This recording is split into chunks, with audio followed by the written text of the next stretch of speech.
ஆண்டவராகிய இயேசு கிறிஸ்துவின் நாமத்தினாலே உங்கள் யாவருக்கும் வாழ்த்துக்களை தெரிவித்துக் கொள்கிறேன். நாம் தொடர்ந்து ஒரு காரியத்தை பார்த்து வருகிறோம். அது என்னவென்றால் பிசாசு அவனுடைய ராஜ்யம், பிசாசு குறித்தும் அவருடைய ராஜ்யம் எப்படி செயல்படுறது குறித்தும் நான் பார்த்துட்டு வரோம். நிறைய பேருக்கு பார்த்தீங்கன்னா பிசாசுனா பயந்துடுறாங்க. பா ஐயோ வேணாப்பா அப்படின்னு சொல்லிட்டு பயந்துடுறாங்க. ஐயோ எனக்கு பற்றி அது சொல்லாதீங்க, அதை பற்றி பயமாக இருக்குது, அது எனக்கு யோசிச்சா ரொம்ப கஷ்டமாக இருக்குது, ஐயோ அது அந்த சப்ஜெக்டே வேணான்னு ஒதுக்குற சில பேர் உண்டு. ஒரு சில பேர் பார்த்தீங்கன்னா ஏப்பா பிசாசை பற்றிலாம் எனக்கு கவலை கிடையாதுயா, பிசாசு ஒருத்தன் இருக்கான்றதை பற்றி எனக்கு கேரே கிடையாது, அவனுக்கு ஒரு மரியாதையும் கிடையாது, அவனை பற்றி நான் எனக்கு ஒன்றும் பெரிய ஒரு விஷயமா நான் எடுத்துக்கிறது கிடையாது அப்படின்னு சொல்லிட்டு அவனை குறித்து கொஞ்சம் கூட அசட்டை பண்ணுறவங்களும் உண்டு. ஆனால் வேதாகமம் பார்த்தீங்கன்னா இதை குறித்து நிறைய காரியங்களை தெரிந்து கொள்ள வேண்டும் என்று தேவன் விரும்புகிறார். இந்த மனுஷனுடைய வீழ்ச்சிக்கு, மனிதன் விழுந்து போனதற்கு, மனிதனுடைய எல்லா சூழ்நிலைக்கும் போராட்டத்திற்கும் காரணம் சத்துரு. வேதம் சொல்கிறது ஒரு எதிராளி, சத்துரு எதிராளி என்று சொல்லப்படுகிறது. அவன் ஒரு எதிராளியை பற்றி நீங்கள் தெரிஞ்சுக்கணும். அவன் எப்படி வேலை செய்கிறான், அவன் எப்படி காரியங்களை நகர்த்துறான், அவனை எப்படி நாம் ஜெயிக்கணும், அப்படிப்பட்ட காரியங்களை ஆண்டவர் பல விதங்களை சொல்லித்தருகிறார். பழைய பாட்டில் பார்த்தீங்கன்னா இந்த பிசாசை குறித்து ஒரு பெரிய விளக்கங்கள் ஒன்றும் இல்லை. ஆனால் இயேசு கிறிஸ்து இவைகளை குறித்து திட்டமாய் விளக்குகிறார். இவைகள் எப்படி செயல்படுகிறது, எப்படி காரியங்களை அது செயல்படுகிறது, எப்படி நாம் தெரிந்து கொள்ள வேண்டும், அவன் எப்படிப்பட்டவன், அவன் எதெல்லாம் அவனால் செய்ய முடியும் அப்படின்ற காரியங்களை இயேசு அற்புதமாய் ஓமைகள் மூலியமாய் விளக்குகிறார். ஏன் ஓமை அப்படின்னு பார்த்தீங்கன்னா, ஓமை பெரிய எழுதுனாக்க பெரிய புத்தகமாக போட்டால் படிக்க முடியாது. ஆனால் தேவனுடைய திருஷ்டாந்தங்கள், தேவனுடைய மறைக்கப்பட்ட உண்மைகள், மறைக்கப்பட்ட காரியங்கள், இவைகளெல்லாம் ஆண்டவர் ஓமையாக சொல்கிறார். இந்த ஓமையில் சொல்லும்போது, ஓமையை நீங்கள் ஆராய்ச்சி செய்யும்போது, ஓமையில் ஒவ்வொரு காரியங்களையும் நீங்கள் பார்க்கும்போது நிறைய காரியங்களை நாம் புரிந்து கொள்ள முடியும். அவைகளை சும்மா கொஞ்சம் கொஞ்சமாக எடுத்து ஆண்டவரை எனக்கு சொல்லித்தாருங்க. சேஷர்கள் வந்து கேட்குறாங்க, ஆண்டவர் இந்த ஓமையுடைய கருத்து என்ன எனக்கு சொல்லிக் கொடுங்க அப்படின்னு சொல்லிட்டு வராங்க. அப்போ சொல்லிக் கொடுங்க அப்படின்னு சொல்லும்போது தனித்து வந்து அப்படி போடுறது. நீங்கள் தனியாக போயிட்டு இயேசுகிட்ட இந்த ஓமைகள்லாம் கேட்டிங்கன்னா ரொம்ப அற்புதமான விளக்கங்களை அவர் தருகிறார். அப்போ ஒரு மனுஷன் சுய ஞானத்தினால, சுய அறிவினால, இதோ கல்வி அறிவினால அதெல்லாம் கற்றுக்கொள்ள முடியாது. கர்த்தர் ஒரு ஓமையை சொல்லிட்டு அதை ஒரு விளக்குகிறார். அவர் விளக்குறார். அங்கேருந்து பார்த்தீங்கன்னா தெரிந்ததை வைத்து தெரியாததை விளக்குகிறார். ஒரு காரியம் தெரிஞ்சிருக்க விஷயத்தை வச்சு தெரியாத காரியங்கள், நம்முடைய கண்ணுக்கு புலப்படாத காரியங்களை தேவன் விளக்கி சொல்லுகிறார். அதை அப்படியே கொஞ்சம் கொஞ்சமாக எடுத்து சொல்லுகிறார். அப்போ ஓமையை நம்ம நல்ல ஒவ்வொரு வார்த்தைகளாக தியானித்து அவர்கிட்ட படிப்படியாக கேட்கும்போது அவர் அற்புதமாய் சொல்லி தருகிறார். சரி, நாம் ஓமைக்கு நேராக போவோம். நாம் தொடர்ந்து ஒரு ஓமையை நாம் பார்த்து கொண்டு வருகிறோம். அந்த ஓமையினுடைய கருத்துக்களை பார்க்கிறோம், ஒவ்வொரு வார்த்தைகளாக பார்க்கிறோம். நிறைய காரியங்களை ஆண்டவர் என்ன செய்கிறாரு, வெளிப்படுத்தி கொண்டிருக்கிறார். அவைகளை அறிந்து கொள்ளும் போது நமக்கு ரொம்ப ஆச்சரியமாகவும் அற்புதமாகவும் அநேக காரியங்களை அது நமக்கு புரிகிறதா இருக்கிறது. சரி, நாம் வாசிப்போம். மத்திய எழுதுகிற புத்தகம் 12வது அதிகாரம் 43-45 வசனங்கள். அசுத்த ஆவி ஒரு மனுஷனை விட்டு புறப்படும் போது வறண்ட இடங்களில் அலைந்தும் இளைப்பாறுதல் தேடியும் கண்டடையாமல் நான் விட்டு வந்த வீட்டுக்கு திரும்பி போவேன் என்று சொல்லி அங்கே வந்து அந்த வீடு வெறுமையாகவும் பெருக்கி ஜோடிக்கப்பட்டதாகவும் இருக்க கண்டு திரும்ப போய் தன்னிலும் பொல்லாத வேறு 7 ஆவிகளை தன்னோடு கூட்டிக் கொண்டு வந்து உட்புகுந்து அங்கே குடியிருக்கும். அப்பொழுது அந்த மனுஷனுடைய முன்னிலைமையை பார்க்கிலும் அவன் பின்னிலைமை அதிக கேட்டுதுள்ளதாயிருக்கும். அந்தபடியே இந்த பொல்லாத சந்ததியாருக்கு சம்பவிக்கும் என்றார். இந்த இடத்துல பாருங்க, பொல்லாத சந்ததியார், இந்த சந்ததியார் ஈவில் ஜெனரேஷன், விக்கட் ஜெனரேஷன்.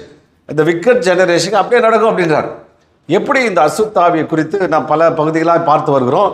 இந்த நாளில் பார்த்தீங்கன்னா அவர் அந்த பிசாசு பார்த்தீங்கன்னா போய் 7 பேரை கூட்டு வந்துச்சு. சத்துரு பார்த்தீங்கன்னா பிசாசு நம்ம தான் சண்டை போட்டுக்குவோம். ஒரு 2 மனுஷன் ஒரு 10 பேர் வந்தாங்கன்னா கருத்து எல்லாம் பிரச்சனையாக இருக்கும். ஆளுக்கு ஆள் சண்டை போட்டு இது சரியில்லை அது சரியில்லைன்னு சொல்லிட்டு பேசி பெரிய சண்டைகளை போகும். ஆனால் பிசாசு பார்த்தீங்கன்னா ரொம்ப ஒற்றுமையானது. ஏன்னா ஆண்டவர் சொன்னார், அது தனக்கு தானே பிரிஞ்சிருந்தா கிங்டம், அவனுடைய ராஜ்யம் ஒன்றும் இல்லாமல் போயிடும். அதனால் அவன் கரெக்டாக செயல்படுவான், அவன் சரியாக செயல்படுவான். ஒற்றுமைன்னா அவன் தான். விசுவாசி கூட பரிசுத்தவான் கூட ஒற்றுமையாக இருக்க மாட்டாங்க. அவ்வளோ ஒற்றுமையாக, ஏன்னா ஆர்கனைஸ்டு எல்லாம் ஒன்று சேர்ந்து ஒரு தேவனுடைய ராஜ்யத்துக்கு சொந்தக்காரனாக பிள்ளைகளை அவன் சிதைப்பது, அவன் கொண்டு போய் பேராட்டத்துக்குள்ள நடத்துவது, அதுதான் அவனுடைய வேலை. தண்ணிலும் பொல்லாத 7 ஆவி பார்த்தீங்கன்னா கிரேடு.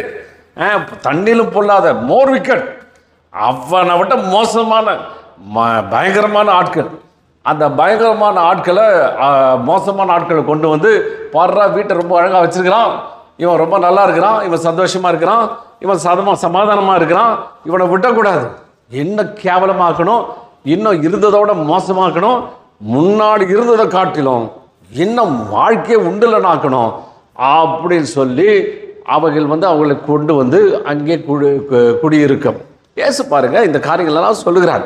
ஏன்னா பிசாசை குறித்து சொல்லும்போது அது இருளின் ராஜ்யம் சொல்லப்பட்டிருக்குது. இருளின் ராஜ்யம், தேவனுடைய ராஜ்யம் ஒளியின் ராஜ்யம். அந்த இருளின் ராஜ்யம் என்ன? இருட்டுக்குள்ள நடக்கிற விஷயம், ரகசியமா நடக்கிற விஷயம், ஒரு மனுஷனுடைய அறிவுக்கு புலப்படாத விதத்தில், ஒரு மனுஷன் அறிவுக்கு தெரியாத விதத்தில் நடக்கிற ஒரு விஷயம். திருட கூட பார்த்தீங்கன்னா இருட்டில் தான் வருவான், கரெக்டாக இருட்டு நட்டு நிசி சரியான இருட்டில் தான் போவான். ஏன்னா அங்கிருந்து தான் மறைஞ்சு அவனை திட்டம் பண்ணுறது, ஆலோசனை பண்ணுறது, கவுக்கிற திட்டத்தெல்லாம் அவன் அங்கிருந்து தான் போடுவான். சண்டை கிண்டை எல்லாம் பார்த்தீங்கன்னா இரவு நேரத்தில் கொலை விபச்சாரம் அவ்வளோ விஷயம் இருளுக்குள்ளே தான் நடக்குது. அதனால தான் அப்படி இருளின் ராஜ்யம். அப்போ இருளுக்குள்ள நடக்கிற விஷயங்களை, இருளுக்குள்ள இருக்கிற காரியங்களை இந்த தேவன், நம்முடைய தேவன் வெளிச்சத்துக்குள்ள கொண்டு வர்றார். வெளிச்சத்தில் அடிக்கிறார். வெளிச்சத்தில் கொண்டு வந்துப்பா இப்படிதான் செயல்படுவான், ஜாக்கிரதையாயிரு, கவனமாரு அப்படின்னு சொல்றார். பாருங்க, தண்ணிலும் பொல்லாத வேறு 7 ஆவிகளை தன்னோடு கூட்டி கொண்டு, யூனிட்டி, ரொம்ப ஒற்றுமையா, ரொம்ப ரொம்ப இதா, ரொம்ப அப்படியே ஆர்கனைஸ்டா கூட்டு வரான். கூட்டு வந்து அவன் ஒன்று இல்லைன்னு ஆக போகிறான் அப்படின்னு அவன் திட்டம் வச்சுட்டு இருக்கிறான். தேவனுடைய பிள்ளைகளை சரியாக அவன் திட்டத்தெல்லாம் அறிஞ்சிக்கிட்டாங்க. அவனை நம்ம எதிர்த்து நிற்கவும், அவனை அடித்து துரத்தவும் நம்மளால் முடியும். ஏன்னா தேவன் அப்பேற்பட்ட பலனை கொடுத்திருக்கிறார். ஆமென், அல்லேலூயா, ஸ்தோத்திரம். சரி, இந்த 7 ஆவிகளை குறித்து வேதாகமத்தில் பல இடங்களில் இது குறித்து சொல்லப்படுகிறது. பிசாசு 7 ஆவிகள், ரொம்ப மோர் விக்கெட், பொல்லாத ஆவி, அந்தகாரத்தின் ஆவி. ஸ்தோத்திரம். நல்லா தைரியமாக கேட்குறீங்களா? சரி, ஒன்று பார்ப்போம். அந்த பொல்லாத ஆவி, அந்தகாரத்தின் ஆவி எப்படி கிரியை செய்யறது, எப்படி அது காரியங்களை நகர்த்தது அப்படின்ற காரியங்களே பார்க்கிறோம். முதலாவது பார்த்தா மொத்தம் 7 வகை ஆவிகளை நான் பார்க்க போகிறோம். முதலாவது ஆவி மொத்தம் எல்லாத்தையும் சொல்லிட முடியாது, ஏன்னா நேரம் கிடையாது. அதனால் ஒரு 3 ஆவிகளை நான் பேசும்படி விரும்புகிறேன்.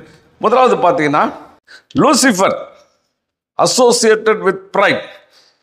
லூசிஃபர் முதல்ல பார்த்தீங்கன்னா பயங்கர ஒரு பிசாசு, டிமன், அந்த சத்துரு. இப்போ டாக்டர்கிட்ட போனீங்கன்னா டாக்டர் என்ன செய்வாங்க, உங்களுக்கு என்ன வியாதி இருக்குன்னா அந்த கிருமியெல்லாம் பார்க்க மாட்டான். முதல்ல இந்த சிம்டம்ஸை பார்த்துட்டு, இந்த சிம்டம்ஸை வச்சு தான் உனக்கு என்ன வியாதி இருக்குது, உனக்கு இந்த காரியம் இருக்குது அப்படின்னு சொல்லுவான். இது பார்த்தீங்கன்னா லூசிஃபர்.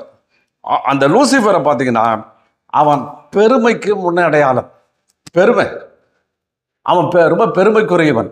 இது குறித்து ஏசாயா தீர்க்கதரிசியின் புத்தகம் 14:12-14 போட்டிருக்குது. அதிகாலையின் மகனாகி விடிவெள்ளியே, நீ வானத்திலிருந்து விழுந்தாயே, ஜாதிகளை ஈனப்படுத்தினவனே, நீ தரையிலே வெட்டப்பட்டாயே.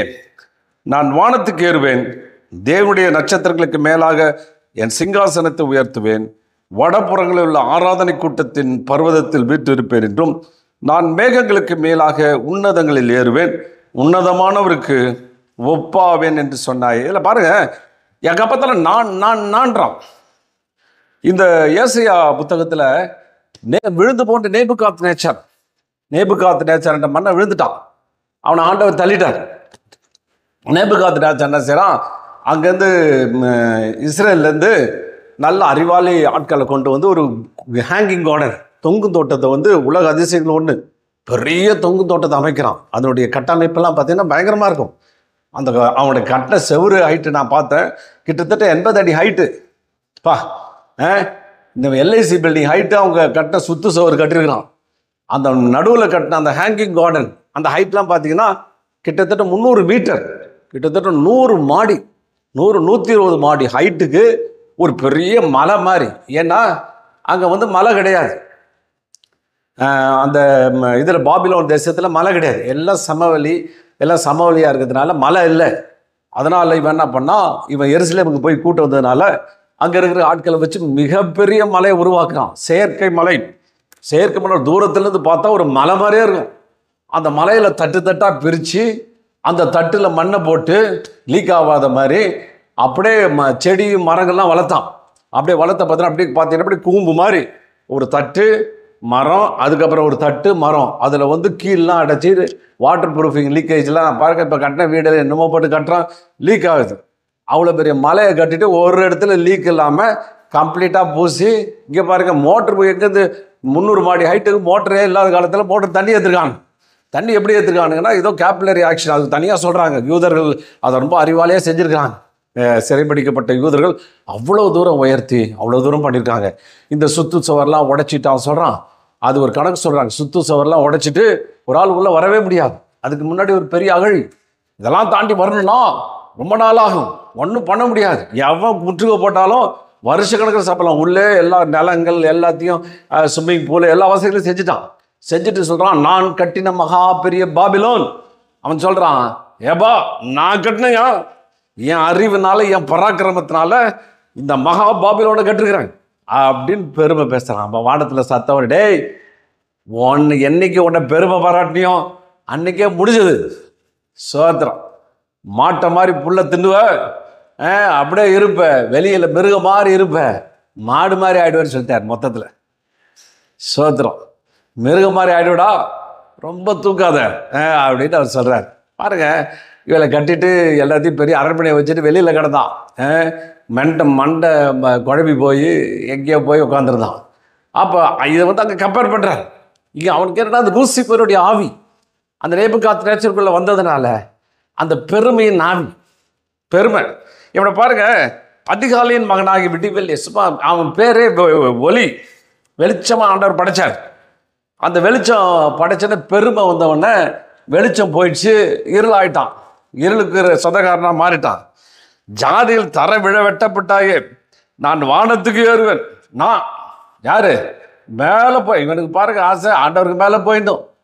அதுக்கப்புறம் தேவனுடைய நட்சத்திரத்துக்கு மேலே என் சிங்காசனம், ஆண்டவருக்கு மேலே கர்த்தருக்கு மேலே தேவனுக்கு மேலே நான் போய் உட்காந்துடணும், அவரை எங்கள் அடியில் வச்சுக்கணும் அப்படின்னு சொன்னது. அதுவும் இல்லாமல் வடபுறங்களில் உள்ள ஆராதனை கூட்டத்தின் பர்வதத்தில் விட்டிருப்பேன். வடபுறத்தில் ஒரு பர்வதம் இருக்குது, அதெல்லாம் சொல்லிட்டே போகலாம். அதில் பயங்கர ஆராதனை கூட்டம், தேவனை பரிசுத்தர் பரிசுத்தர் பரிசுத்தர்னு புகழ்ந்துட்டு இருக்கிறாங்க.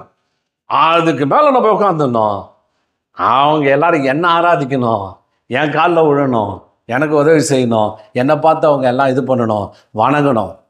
பாருங்க எப்பேற்பட்ட ஆண்டவர் அவனை அழகாக உருவாக்கினார். அவனை குறித்து அக்கினி நடுவில் வைரங்களும் அப்படி அழகாக முத்துக்களினால வைரங்களாம் அலங்கரித்தார். ரொம்ப அழகாக படைத்தார்.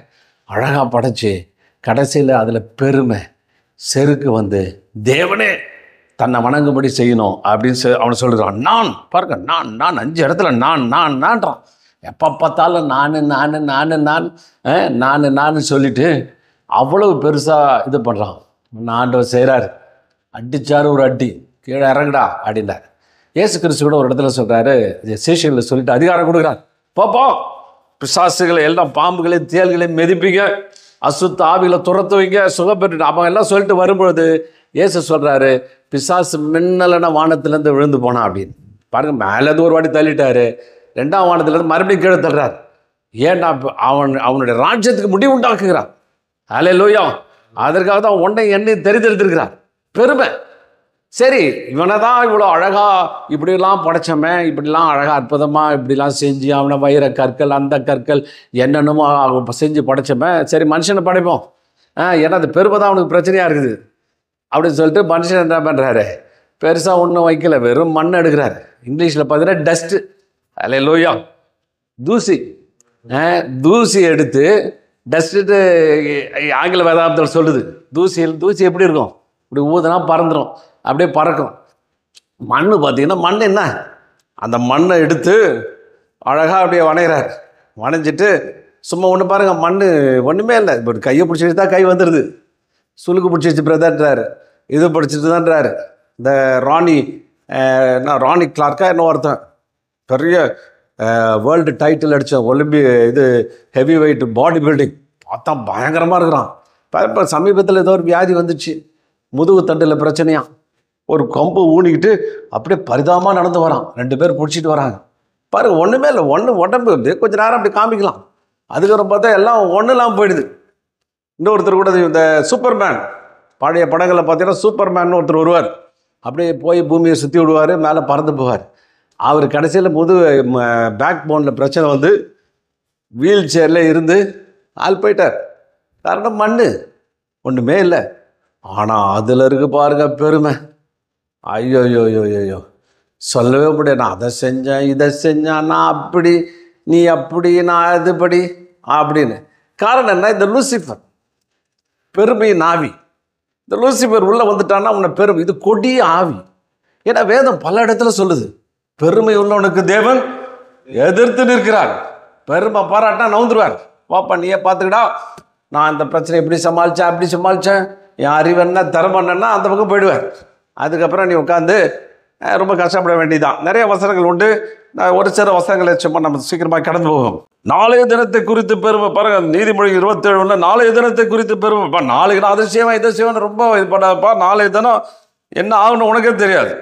பாருங்க, யார் அதிகமாக கிருபையை அளிக்கிறாரோ அதனால் தேவன் பெருமை உள்ளவருக்கு எதிர்த்து நிற்கிறார், தாழ்மை உள்ளவருக்கோ கிருபை அளிக்கிறார் என்று சொல்லி இருக்கிறது. யாருக்கு அதிகமாக கிருபை தருகிறார்? கிருபைன்னா என்ன? சோதரம். கிருபைனா நிறைய அர்த்தங்கள் உண்டு. ஆனால் ஒரு மொழிபெயர்ப்பில் நல்லா வாசித்தேன், பரலோக உதவி. அல்லேலூயா, பரலோகத்திலிருந்து கிடைக்கக்கூடிய ஒரு உதவிக்கு பேர் கிருபையம். அப்போ நீ தாழ்மையாக இருந்தீன்னா, ரொம்ப தாழ்மையாக இருந்தீன்னா உனக்கு ஆண்டவர் அங்கே பரலோகத்திலிருந்து கிருபை தருகிறார். என்னன்னா அதிக கிருபை தர்றார். உனக்கு பரலோகம் வந்து ஹெல்ப் பண்ணும். அல்லேலூயா, நீ எதை செஞ்சாலும் எங்கே போனாலும் அது உனக்கு உதவி செய்யும். உன் பின்னாடியே வரும். உனக்கு ஐயோ பாவம் ரொம்ப தாழ்மையாக இருக்கிறானே, ரொம்ப பெருமை இல்லாமல் இருக்கிறானே அப்படின்னு சொல்லி உனக்கு வந்து உதவி செய்யும். உனக்கு வேண்டிய காரியங்களை சொல்லும், உனக்கு எல்லா உதவி செய்யும். அதிக கிருபை. பரலோகம் அதிக அளவில் உனக்கு உதவி செய்யும். அது இறங்கி வந்து எப்படி உதவி? ஆண்டவரே உதவி செய்வார், தூதர்களை அனுப்பி உதவி செய்வார், சாத்தானை எதிர்க்க உதவி செய்வார். எவ்வளோ கிருபைகளை அவர் தருகிறார். அப்போ பெருமைன்றது நான் மொத்தத்தில் சொல்ல போனால் அது ஒரு விதமான பொய். அல்லேலூயா, பொய். நான் ரொம்ப ரொம்ப தரமசாலி நினைக்கிறேன் பாரு, அது ஒரு பெரிய பொய். உண்மைதான், உண்மைன்னு நினச்சிக்கிட்டீங்கன்னா நீ ஒன்றும் இல்லை தான், சோத்திரம். ஆனால் உங்கள் பின்னாடி ஆண்டவர் இருக்கிறார். அல்லேலூயா. அப்போ வந்து என்னால் இல்லை, அப்போ பவுலப்பா சொன்னான், என்னை பலப்படுத்துகிற கிறிஸ்து. எப்பா நான் ஒன்று கிடையாதுப்பா, நான் ஒன்றும் இல்லை, ஆனால் என்னை பலப்படுத்துகிற கிறிஸ்து அப்படின்னு நான் சொல்லுகிறான். உன்னை பலப்படுத்துகிறார் பார் ஒரு ஆண்டவர், அப்போ உன்னால் செய்ய முடியும். அப்போ பெருமை முதல்ல சரியாக புரிந்து கொள்ளணும். இப்போ பாருங்க, நிறைய பேர் இந்த பெருமை என்ற சத்துருக்கு இடம் கொடுத்துட்றான். பெரிய ஊழியக்காரர் கூட இருந்துடுறான், நான் அதை செஞ்சேன் பாரு, இதை செஞ்சேன் பாரு, எனக்கு இதை தெரியும் அதை தெரியுன்ற பார். அன்னைக்கு வீழ்ச்சி ஆரம்பிச்சிடுது. பாருங்க, அழிவுக்கு முன்னானது அகந்தை. அழிவுறதுக்கு முன்னாடி அகந்தை வந்துச்சுன்னா ஆள் போயிடுவேன், அவள் தான், நீ எங்கே போயிடுவேன். அதனால் இப்படிப்பட்ட ஆவிகளுக்கு நீங்கள் கவனமாக இருங்கள், பெருமை வந்துடக்கூடாது. ஒருத்தர் சொன்னார், ஒரு அழகான ஒரு தேவ மனுஷன் சொன்னார், ஒரு மனுஷன் உயர உயர போகும்போது கூடவே ஒரு நாய் ஏறுதான். அல்லேலூயா. என்ன அந்த நாய்? பெருமைன்ற நாய். கூட்டிகிட்டே போயிடுறீங்க மேலே, சோத்திரம். ரொம்ப கஷ்டமான ஒரு விஷயம். அந்த நாயை நீங்கள் அப்பப்போ பார்த்து அடித்து வரட்டும். சோத்திரம். நீங்கள் மேலே இப்போ ஒரு ஆண்டவர் ஒரு லெவலில் உயர்வோ பதவி உயர்வோ கிடச்சிச்சுன்னா அந்த நாய் பக்கத்தில் இருக்கா பாருங்க, சோத்திரம். அதை அடித்து விரட்டுடுங்க. விரட்டலன்னா மறுபடியும் பிரச்சனை, மறுபடியும் ப்ரொமோட் ஆனாலும் ப்ரொமோட் ஆகிடுவீங்க, மறுபடியும் கீழே போயிடுவீங்க. பாருங்க, அது பெருமைன்றதுனா அது ஒரு பொய். ரியலாக அது ஒரு பொய். சாத்தான் வைக்கிற மிகப்பெரிய பொய். சாத்தான் வைக்கிற மிகப்பெரிய ஒரு த்ரெட்டாக தான்.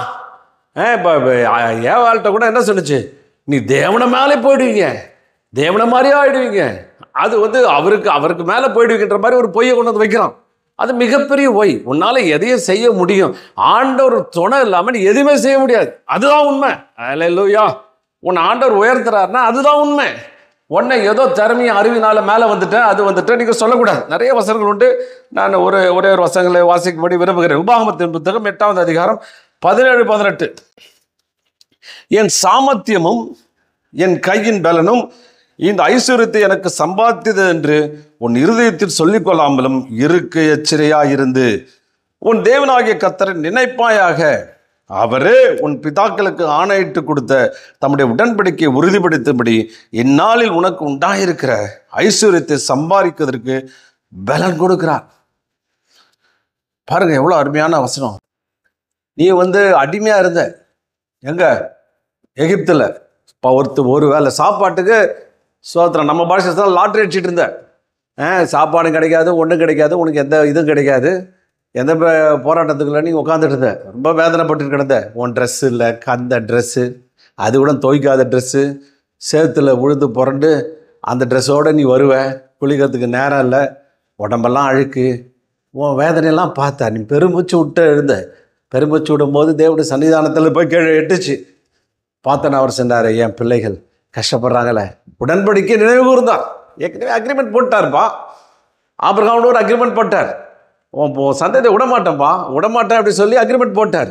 அந்த அக்ரிமெண்ட்டை நினச்சி, அந்த உடன்படிக்கையை நினச்சி உன்னை கொண்டு அதுவும் இல்லாமல் நீ எங்கே கிணறு வெட்டினா டைம் ஆகும், ரொம்ப கஷ்டப்பண்ணேன். ஏன்னா அந்த பாறையான கிணத்துல வெட்டுறது ரொம்ப கஷ்டம். இஸ்ரேல் தேசத்தில், கானான் தேசத்தில் கிணறு வெட்டுறது ரொம்ப கஷ்டம்.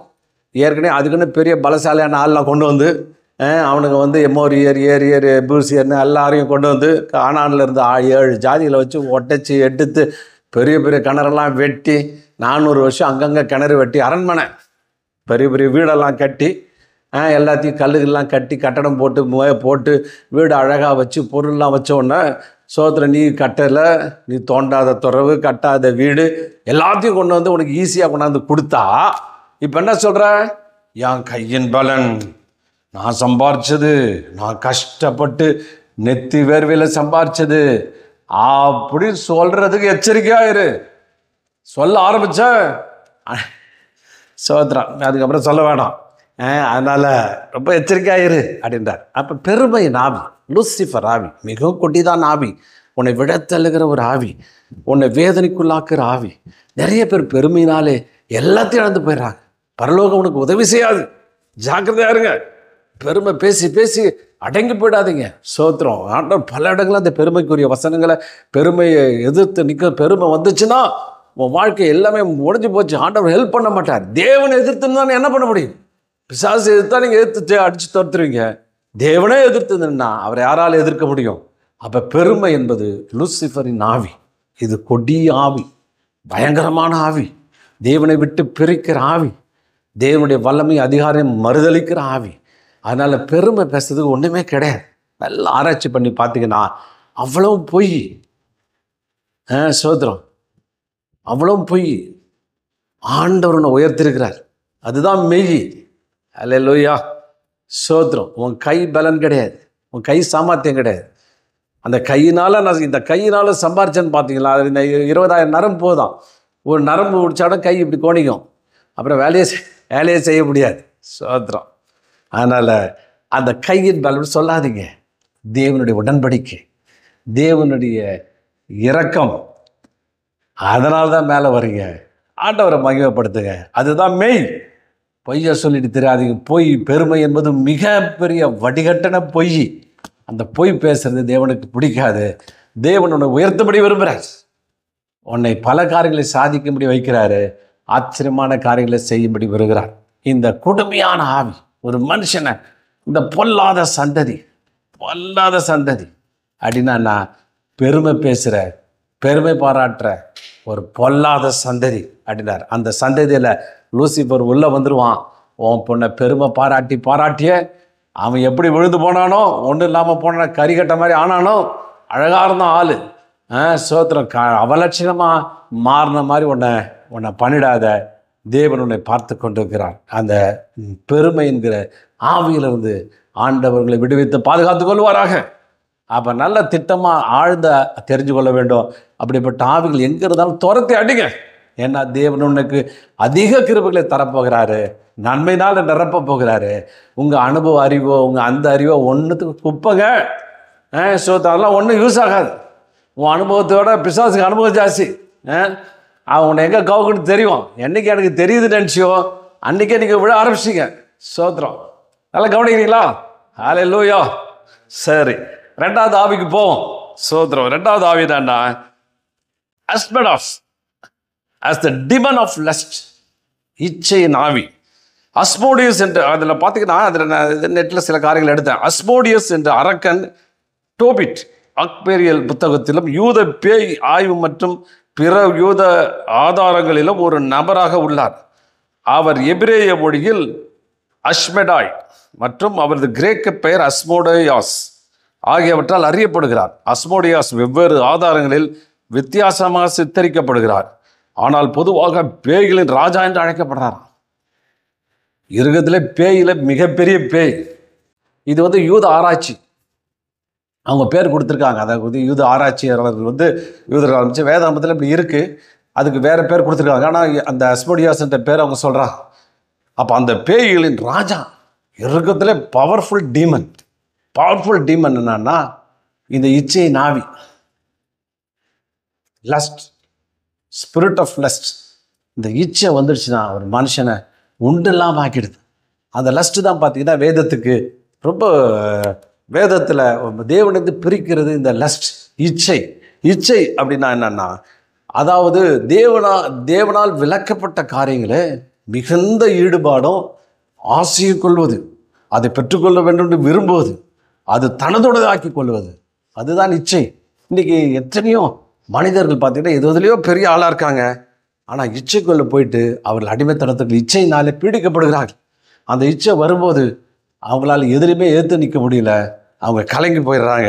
இந்த இச்சையை பார்த்தீங்கன்னா ஆதியாகமம் 3:6 வாசிக்கும் பொழுது அப்பொழுது முதல்ல அந்த இச்சையை குறித்து இங்கே தான் எக்ஸ்பிளனேஷன் வருது.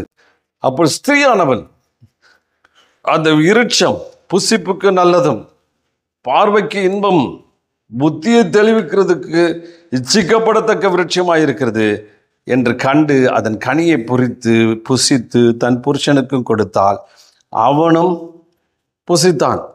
இந்த இடத்துல நாம் வாசிக்கும் பொழுது பார்வைக்கு இன்பம் புசிப்புக்கு நல்லதும், புசிப்புக்கு நல்லதும் பார்வைக்கு இன்பமும் புசிப்புக்கு நல்லதுன்னு யார் சொன்னா? ஆண்டவர் சொன்னாரு, இதை சாப்பிட்டா செத்து போயிடுவாடான்னார். செத்து போயிடுனா சரீரப்பரான மரம் இல்லை, இது ஒரு ஆவிக்குரிய மரணம். மரணம்னா என்ன அப்படின்னாக்க தேவனுக்கும் நமக்கும் உள்ள உறவு தான் உறவு மறிச்சிடும். அல்லேலூயா, சோத்திரம். தேவனுக்கும் நமக்கும் உள்ள உறவு கெட்டு போச்சுன்னா அதான் மரணம். ஆவிக்குரிய எண்டிங், ஆவிக்குரிய உறவு முறிகிறது. அந்த உறவுக்கு பேர் மரணம். மரணம்ன்றது என்ன? செயல்படாத தன்மை, இயக்கப்படாத தன்மை, இயங்காத தன்மை, அப்படி எதுலையுமே ஒரு வளர்ச்சி இல்லாத தன்மை, இயங்காத தன்மைக்கு தான் மரணம் பேர். அந்த மரணத்துக்கு மரணம் சம்பவிக்கும் அப்படின்னு நினைக்கிறதெல்லாம் நடக்காது, ஒரு மரணம். அப்போ பாருங்க, தகப்பனுடைய உறவு தேவனுடைய உறவு மறிச்சு போச்சு. ஆனால் இவன் சொல்றா அது நல்லது. சோத்திரம், அல்லேலூயா. இவளுக்கு நல்லது. நியாயாதிபதி புத்தகம்லாம் வாசிக்கும் போது தங்கள் பார்வைக்கு நலமானதை செய்தார்கள்னா, இப்போ ஓம் பார்வையெல்லாம் என் மனசு கேட்குற மாதிரி செய்வேன் அப்படின்னா அது ஒரு லஸ்ட்டு, ஈச்சை. நீ ஓம் பார்வைன்னா இருக்குது, தேவனுடைய பார்வை. சோத்திரம், நல்லா கவனிங்க. தேவனுடைய பார்வையில் நல்லதா அப்படிதான் அங்கே பிரச்சனை. இவர் சொல்லிட்டாரு, எப்பா அந்த பணியை சாப்பிட்டா செத்துருவடா அப்படின்றார். ஆனால் இவர் சொல்றா நல்லது, என் இஷ்டப்படி நடக்கத்தான் எனக்கு பிடிக்கும். என் மனசு, சில பேர் சொல்லுவான் ரொம்ப புத்திசாலி, என் மனசு என்ன சொல்லுதோ அதான் நான் கேட்பேன். என் மனசாட்சிக்கு என்ன படுதோ அதான் செய்ய. உன் மனசாட்சி தான் கெட்டு போச்சேன், அன்றைக்கே போச்சு. மனசாட்சியே சரியான ஸ்டாண்டர்டில் இல்லை, மறுத்து போன மனசாட்சியை வச்சுக்கிட்டு பார்வைக்கு அப்படின்னு. பார்வைக்கு இன்பம் பார்க்கறதுக்கு அப்படியே அழகாக இருக்குது, பியூட்டிஃபுல். சோத்திரம், உன் பார்வைக்கு அவருடைய பார்வைக்கு அது ரொம்ப அழகாக இருக்குது. பாருங்க, சில பேருக்கு இந்த இச்சை பார்த்தீங்கன்னா அழகு தான், பார்க்கறதுக்கு கவர்ச்சி தான், உங்களை இழுக்கம் தான். ஆனால் அது முடிவில் மரணத்தை கொண்டு வந்துடும், அது உங்களுக்கு பிரச்சனை கொண்டு வந்துடும். ஒரு டாக்டர்கிட்ட பேசியிருந்தேன், அவர் சொன்னார், இதே தாங்க, இது ஒரு பழத்தை சாப்பிட்டுருக்காங்க இப்படி பண்ணுவார் அவர் அப்படின்னா. யார்? ஆண்டவர். என்னங்க, நான் இப்போ என் பையன் இருக்கிறான், அவனுக்கு ஒரு ஆப்பிள் கொடுக்குறேன், ஒரு சாத்துக்குடி கொடுக்குறேன். டேய் நீ சாத்துக்குடி சாப்பிடாதரா, கோல்டு பிடிக்குது. ஒரு டாக்டர் சொல்லிட்டு இருந்தார் என்கிட்ட, அவர்கிட்ட டிஸ்கஸ் பண்ண பேசியிருந்தார். பெரிய டாக்டர் அவர், சென்னையில் உங்களுக்கு தெரிஞ்சிருக்கும், பேர் சொல்ல விரும்பல. எந்த இது அவன் சொல்கிறான், திடீர்னு ஆப்பிள் சாப்பிட்றான் நல்லதுலாம் சொல்லிட்டு போகிறேன். அவன் சாத்துக்குடி சாப்பிட்டான்னா அவன் கழுத்தில் 2 போட்டு அடித்து எங்கேயாவது வீட்டை விட்டு துரத்துருவானாங்க. அதுட்டாங்க ஒரு அன்பு மாதிரியே தெரியல அப்படின்னாரு. எப்போ பழம் சாப்பிட்றது பிரச்சனை இல்லையா? அல்லேலூயா, சோத்திரம். உள்ளான கருத்துக்கள் தாங்க முக்கியம். அவர் அது பாருங்க, அந்த பாரியத்தை பார்வைக்கு இன்பம். இவர் சொல்கிறதுலாம் மற்ற பழப்பழம்லாம் அழகே கிடையாது, அப்படியே வச்சுருப்பார், எல்லாம் அழகாக தான் வச்சுருப்பார். இது உங்களுக்கு இன்பமாக இருக்குது. ஏன்னா இச்சை, லஸ்ட்டு, இந்த விபச்சார வேசித்தனம் உங்களுக்கு இன்பமாக இருக்கும், பார்க்குறவனுக்கு அது அட்ராக்டிவாக இருக்கும். ஆனால் அது முடிவில் மரணத்தை கொண்டு வரும், தேவனுக்கு விரோதமாய் அது சூழ்நிலை கொண்டு வரும். புத்தியை தெளிக்குது, புத்தி நாலேஜ், அந்த நாலேஜை கொண்டு வருது அப்படின்னு போட்டது. இன்னும் அந்த சில வசனம் நான் யோசிக்கிறேன். 2:9 வாசிக்கும் போது, தேவனாகிய கர்த்தர் பார்வைக்கு அழகும் புசிப்புக்கு நலமான சகலவித விருட்சங்களையும் தோட்டத்தின் நடுவே ஜீவ விருட்சத்தையும் நன்மை தீமை அறிய விருட்சத்தையும் பூமியிலிருந்து முளைக்க போனார். பாருங்க, தோட்டத்தை உண்டாக்குனாரு, ஏதேன் தோட்டத்தை உண்டாக்குனாரு. ஏதேன்னா சந்தோஷன்ற தோட்டம். அந்த தோட்டத்தில் அப்படியே மரத்தை வச்சு நடுவில் வச்சுட்டார். நன்மை தீமை அறிய ஜீவ விருட்சம் ஒரு பக்கம், இந்த பக்கம் நன்மை தீமை அறியத்தக்க கனி. தோட்டத்து நடுவில், வேற எங்கேயும் சைடில் இல்லை, நடுவில் இருக்குது. இப்படி போகும்போது அந்த மரம் தெரியுது, வரும்போது அவளுக்கு மரம் தெரியுது, ஒரு அட்ராக்டிவாக இருக்குது. எங்கேயோ ஓரமாக வச்சுருந்தா கூட பார்த்துருக்க மாட்டார், அங்கே நடுவில் வைக்கிறார். அப்போ நடுவில் வச்சுருந்த அந்த மரம் உனக்கு தேவனுக்கும் உனக்கும் பிரிவை உண்டாக்குற மரம், மரணத்தை உண்டாக்குற மரம், உன் சந்ததியை வீணாக்குற மரம், இச்சை, லஸ்ட்டு மரம், இச்சைக்குரிய காரியங்கள். இச்சைன்னா என்ன அப்படின்னு பார்த்தா, தவறான ஆசைக்கு இச்சை, இல்லை தேவனால் விலக்கப்பட்ட கனியை புசிப்பது இச்சை. தேவன் இதை வேணான்னு சொன்ன காரியத்தை நீ வேணும்னு சொல்கிற பாரு, அதுதான் இச்சை. சிம்பிளாக எடுத்துக்க போனால் மிஸ்ஸிங் த மார்க் அப்படின்னு போட்டுருக்குது பாவம்னா. இவர் சொன்ன கோட்பாடிலிருந்து இது வேணாம், இது சரியில்லைன்னு சொல்கிறத நீ சரி, எனக்கு பிடிக்கும், அது மேலே தான் கவர்ச்சி ஜாஸ்தியாக இருக்குதுன்னு சொல்கிற பார், அதுதான் லஸ்ட்டு. அந்த லஸ்ட்டை பார். இவன் சொல்கிறா, சர்பத்தை பார்த்து சொல்கிறா. அவர் கேட்குறாரு, இது பற்றி என்ன ஆண்டவர் சொன்னான்னா, இதை தொடவும் கூடாதுன்னு சொன்னாரா அப்படின்னு போட்டுக்கிட்டீங்க. வேதத்தில் வாசினா தெரியும். அவர் என்ன சொல்கிறாரு, இதை சாப்பிட்ற நாளில் சாவான்னு சொல்லிட்டாரு. ஆனால் தொடக்கூடாது, அது பண்ணக்கூடாதுன்னு சொல்லலை. தொடவும் கூடாதுன்னு சொல்லிட்டாரு, எக்ஸ்ட்ராவாக ஆட் பண்ணுறான். சரி, அதை விடுங்க.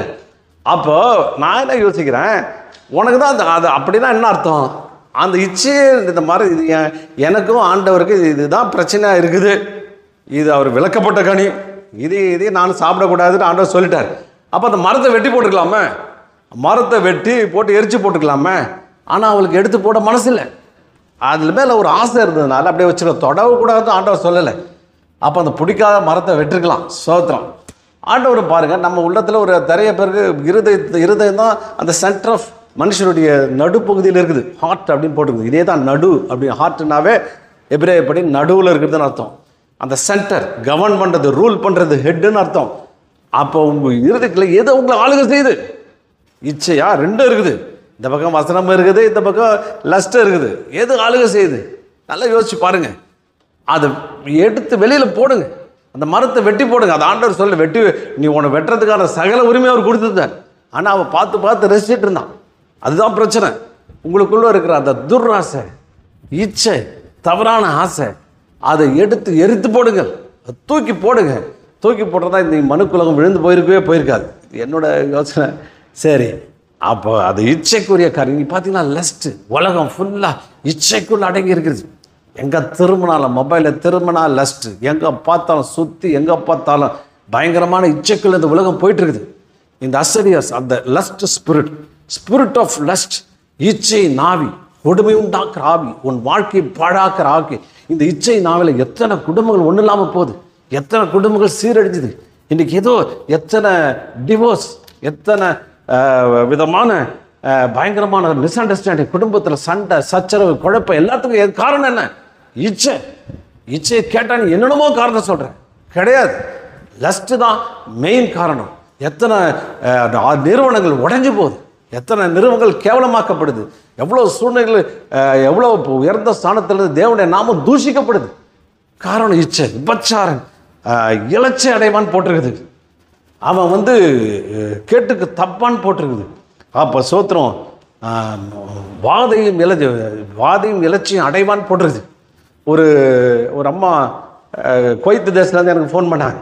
ஃபோன் பண்ணி, எனக்கு என் பொண்ணு ஒருத்தர் இருக்கிறான், நாங்கள் குவைத்துலேருந்து இருக்கிறோம், அவளை இங்கே +2 படிக்கிறதுக்கு இங்கே அனுப்பிச்சோம். +2 நல்லா தான் படித்தா, நல்ல மார்க் எடுத்தான். ஆனால் இப்போ எடுக்கவே மாட்டுறான். ரொம்ப மார்க் எல்லாத்துலேயும் சிங்கிள் டிஜிட்டில் மார்க் எடுக்கிறான். அவங்க பிரின்ஸிபாலை என்னை தொடர்பு கொண்டு சொன்னாங்க, இந்த பொண்ணை நாங்கள் ஸ்கூலில் விட்டு நிறுத்த போகிறோம் அப்படின்னு சொல்கிறாங்க. இப்போ இந்த அம்மா அழுது, என் புருஷன் கூட என்கிட்ட இல்லை, நான் தனி ஒருத்தியாக இருந்து என்னோடய பிள்ளைகளை ரொம்ப கஷ்டப்பட்டு வளர்க்குறேன், ரொம்ப வேதனையோடு வளர்க்குறேன். இவ எப்படியாவது படித்து முன்னுக்கு வந்துடுவான்னு சொல்லிட்டு நான் இரவும் பகலும் கஷ்டப்பட்டு பணத்தை அனுப்பி இங்கே இருக்கிற ஸ்கூலில் படிக்க வச்சா. ஒரு வருஷம் தான் நல்லா படித்தா, 2வது வருஷம் ஏன் படிக்கிறா என்ன படியா கண்டுபிடிக்கல, எவ்வளோ திட்டினாலும் கேட்க மாட்டா, எனக்கு ஒன்றுமே புரியல அப்படின்னு சொல்லி என்கிட்ட அனுப்பிச்சாங்க. உடனே அந்த எனக்கும் தெரியல என்னம்மா பிரச்சனை, இல்லை அது பேசாமல் நிற்குது ஒரு +2 படிக்கிற பொண்ணு. அப்போ நான் ஜெபிச்சுட்டு இருக்கும்போது ஆண்டவர் ஒரு தரிசனம் காமிச்சார். இரவு வேலையில் அது மொபைல் பார்த்துட்டு இருக்குது, என்ன பார்க்குதுன்னு எனக்கு தெரியல. அப்போ நான் அந்த பொண்ணுகிட்ட கேட்டேன், நீ நைட்டு 2 மணிக்கு 3 மணிக்கு மொபைல் பார்க்குறியாடி? அவங்க சித்தியை கூப்பிட்டேன், அவங்க கஷ்டத்தில் தான் இருக்காங்க, இந்த பொண்ணு இந்த மாதிரி பார்க்குறது. ஆமாங்க அப்படி. அப்புறம் அந்த பொண்ணுக்கு அட்வைஸ் பண்ணி நான் இது ஒரு ஸ்பிரிட் ஆஃப் லஸ்ட்ன்னு சொல்லி அதுக்கு உணர்த்த வச்சு கட்டிஞ்சு ஜெபம் பண்ணும்போது அந்த பொண்ணு விடுதலை ஆக்கப்பட்டாள். பிறகு சில மாதங்கள் அந்த பொண்ணுக்கு எனக்கு தொடர்பு இல்லை. அதுக்கப்புறம் ஒரு நாள் ஃபோன் பண்ணி, அங்கிள் நல்ல மார்க்கில் பாஸ் பண்ணியிருக்கிறேன், +2ல் நல்ல மதிப்பெண் பெற்றிருக்கேன், எனக்கு காலேஜில் சீட்டு கிடச்சிருக்கு, ரொம்ப தேங்க்ஸ். அவங்க அம்மாவும் ஃபோன் பண்ணி எனக்கு தேங்க்ஸ் சொன்னாங்க. அருமையான தேவஜனமே, படிப்பு உன்னுடைய வாத இலச்சை அவன் வாழ்க்கையில் வருது, நல்ல பொசிஷனில் போகிறாங்க, நல்ல லெவலில் முன்னேறிட்டு இருக்காங்க. இச்சைன்ற ஒரு கனியை நீ புசிக்கிறதுனால, விளக்கப்பட்ட கனியை புசிக்கிறதுனால அப்படியே விழுந்து தரமட்டமாகி வாழ்க்கையில் எல்லாவற்றையும் இழந்து போகிற. உன் நிமித்தம் பலர் பாதிக்கப்படுறாங்க, உன்னுடைய எல்லா சூழ்நிலையும் பாதிக்கப்படுறாங்க. மனம் திரும்புங்க. சோத்திரம். இது இச்சை நாவி. இதை பாருங்க, பேய்களின் ராஜாவாம். லஸ்ட்டு தான் இருக்கிறதுலே பயங்கரமான ஆவி. நிறைய செய்திகளை கேள்விப்படுறேன், நிறைய காரியங்களை நான் கேள்விப்படுகிறேன். அப்போ கேள்விப்படும் பொழுது அந்த இச்சை நாவி மனிதனை போட்டு குழப்புகிறது, எல்லாம் போராட்டத்துக்குள்ளே கொண்டு போகுது. இளைஞர்களை பார்த்தீங்கன்னா புது புது பாலிசி, லிவிங் டுகெதர். லிவிங் டுகெதர்னா என்னன்னா, திருமணமாகறதுக்கு முன்னாடியே ஒரு குடும்பம் நடத்துறது. திருமணம் ஆகிட்டு அதுக்கு முன்னாடியே திருமணன்றது வேற. திருமணம் ஆகிறதுக்கு முன்னாடியே குடும்பம் நடத்திட்டு அதுக்கப்புறம் திருமணத்திலேருந்து நல்லவனாக மாறிடுறான். அப்படியே ஆள் இப்படி மாற்றி ரொம்ப நல்லவனாக மாறி அதுக்கப்புறம் குடும்ப வாழ்க்கையில் இறங்குது. சோத்திரம். என்ன யார் உருவாக்கின சிஸ்டம்னு தெரியல, ஒன்றும் இல்லை. பாருங்கள், ஆண்டவர் இதுக்கெல்லாம் எதிர்த்து நிற்கிறார். என்ன புதுசு கிறிஸ்டியன் ஃபேமிலிஸில் நிறைய கெட்டு போய் கிடக்குது. நிறைய காரியங்கள் ஜபிக்கும் பொழுது நிறைய காரியங்கள் அங்கே வெளிப்படுது. இச்சை நாவி பேய்களின் ராஜா. ஏங்க அந்த நாட்களில் திருமணம் எதுக்கு செஞ்சு வச்சான்? இருவரும் சரி அவங்க ஒன்றா இருக்கணும், ஒரே மாம்சமாக இருக்கணும், இந்த தவறு அவங்க உள்ளே இருக்கணும், அது தவறக்கூடாது. ஒரு லீகலாக ஒரு சட்டபூர்வமாக்கப்பட்டது. இப்போ நீ என்ன சொல்கிற, கல்யாணம் சர்ச்சில் நடந்தால் தான் கல்யாணமா? இது கூட ஒரு திருமணம் தான். இன்னொருத்தோடு சேர்ந்து திருமணம் ஆற்றுக்கு மட்டும் ஒரு வாழ்க்கை நடத்தினா அது கூட ஒரு திருமணம் தான். அது திருமணமாக ஆண்டவர் கன்சிடர் பண்ணுவார். அதுவும் இல்லாமல் அதை விபச்சாரமாக கன்சிடர் பண்ணுவார். நீ விலக்கப்பட்ட கனியை புசிக்கிறதுனால உன் வாழ்க்கையில் பலவிதமான இன்னங்களும் போராட்டங்களும் வந்துடும். இது பிசாசுடைய திட்டம். இது அந்த லஸ் டிமன், இச்சையின் ஆவியினுடைய ஒரு திட்டம் தான் இது. இன்னொரு பொண்ணுகிட்ட பேசிட்டு இருந்தேன். அந்த பொண்ணு சொல்கிறான், என் கண்ணுக்கு முன்னாடி தவறான காட்சிகள் ஓடிக்கிட்டே இருக்குது, என்னால் நிறுத்த முடியல, கதறி அழுகிறான். அப்போ அதற்கு காரியங்கள் என்ன பார்த்தீங்கன்னா, அவளால் இருக்கவே முடியல, இரவும் பகலும் ஓடுதுன்னு சொல்கிறான். அப்புறம் நான் அவர்கிட்ட பேசி பல விதங்கள் அவளுக்காக நான் ஜெபம் பண்ணேன். ஆண்டவர் விடுதலை கொடுத்தார். காரணம் என்ன? இச்சையின் ஆவி, பேய்களின் ராஜா, டிமன், ஸ்ட்ராங் டிமன். இன்னைக்கு உலகம் வாலிபர்கள் கெட்டு போயிட்டு இருக்கிறாங்க. வாலிபர்கள் வேதனைப்பட்டு கொண்டு இருக்கிறாங்க. வாலிபர்கள் இது சில பெண்கள் பார்த்தீங்கன்னா, பெண்ணுக்கும் சம உரிமை வேணும் அப்படின்னா எதில் சம உரிமை? சிகரெட் குடிக்கிறதுலேயே தண்ணி அடிக்கலுமா சம உரிமை? என்ன இது புதுசாக இருக்குது? அது என்ன அடிமைத்தனத்துக்குள்ளே போகிற நீ? சம உரிமைன்றது என்ன இது? சம உரிமைன்னு சொல்லிட்டு பிசாசு இந்த இச்சை நாவி உங்களை அடிமைத்தனத்துக்குள்ளே நடத்துகிறான். அவனுடைய அடிமைத்தனத்துக்குள்ளே போகிறான். அவன் உனக்குள்ளே வர்றதுக்கான திட்டத்தை அருமையாக பிளான் பண்ணி வச்சுருக்கிறான். நீ கண்ணு தெரியாமல் போய் மாட்டிக்கிட்டு இச்சைக்குள்ள மாட்டே. அது கொடுமையான ஆவி. உன் வாழ்க்கையை சிறக்காது. உன் வாழ்க்கையில் சமாதானத்தை குலைக்கிற காரியம், வாழ்க்கையில் பிரச்சனைகளை கொண்டு போகிற காரியம், இன்னும் எத்தனையோ விதமான இச்சைக்கு சொல்ல முடியாது. சர்ச்சில் சபையில் பேச முடியாது. அவ்வளவு பயங்கரமான காரியங்கள் நடந்து கொண்டு இருக்கிறது. ஹோமோசெக்சுவல், சோத்திரம், ஓரின சேர்க்கை, இன்னும் அனிமல் செக்ஸ், இப்படி பல காரியங்களை இந்த நாட்களில் பிசாசு கட்டவிழ்த்திருக்கிறான். மீடியா மூலயமா ஸ்ப்ரெட் பண்ணுறான். நீ உலகம் ஃபுல்லாக ஸ்ட்ராங் டிமன், பயங்கரமான அந்தகாரத்தின் ஆவிகளுக்குள்ளே போகிறான். ஒரு சகோதரி சொல்லுகிறார், பிசாசு பேசுது, நான் இவதான் புருஷன் சொல்லுது. ஸ்பிரிட் ஹஸ்பண்ட் ஒரு பிசாசோடு கூட உறவு வைக்கிற பயங்கரமான சூழ்நிலைக்குள்ளே நாம் வந்து கொண்டு இருக்கிறோம். எத்தனையோ சாத்தான பிசாசுகளை விரட்டும் பொழுது அவர்கள் அப்படி சொல்லுகிறது. சொல்ல முடியாத அளவு பயங்கரமான நிலைமைக்குள்ள வந்து கொண்டு இருக்கிறோம். அதனால் நீங்கள் கண்டுபிடிங்க, அந்த பிசாசை கண்டுபிடிங்க.